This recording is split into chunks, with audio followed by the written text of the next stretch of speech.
SM Street. Ayan, naggawa ako ngayon ng beef stew. Ayan, oh. Sarap, diba? Ano yan, yung lagay ko dyan, ginis, ganon. Tapos white. Tapos carrot, beef, patatas, pasta sauce, thyme, ano pa ba? Basil.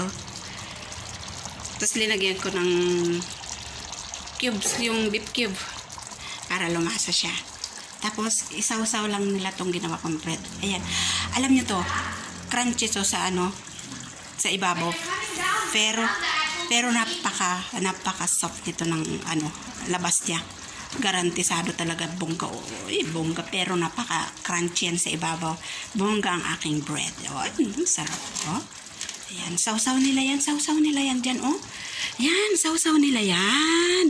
Oh, yan. Diba? Sarap. Haluin natin para di masunog sa ilalim. Parang ano na okay na to, para may paggit sila. Oh. Malasa siya at soft na soft talaga siya kasi 1 hour ko na siyang almost 2 hours ko na siyang pinapalambot dyan. Sa slow fire lang yung ginawa ko. Tingnan nyo naman, ang ganda naman ang pagkaluto, napaka-pretty naman, kasing pretty nyo, kasing gwapo nyo. Ay, naku naman, hindi kayo magsisisi, nakakain yan kasi naman, napakasarap naman, napakabongga naman. O, diba? Ikaw na. Ayan, ito talaga ang paborito ko, oh. Bongga talaga to. Tik tik tik tik.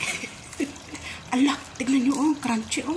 Isang piga-piga mo lang yan, parang crepe paper na siya, oh. Oh. Sus, sarap niyan. Ayan. Ayan, oh. Ay, tama na to. Luto na to. Oo nga. Tama yan. Luto na siya. Oh. Tunikit na. Tuntuhan na naman si Amo. Si Boss Amo nito. Boss Amo. Tuntua ka na naman sa luto ni Katulong mo. Si Katulong. Tuntua ka na naman sa luto mo yung Katulong.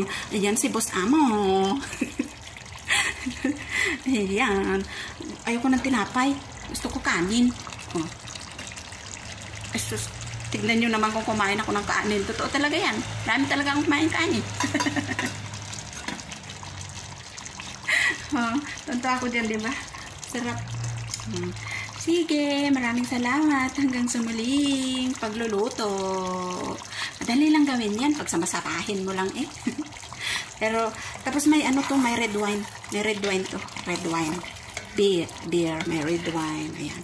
Sige, maraming salamat. Hanggang sa muli. Paalam.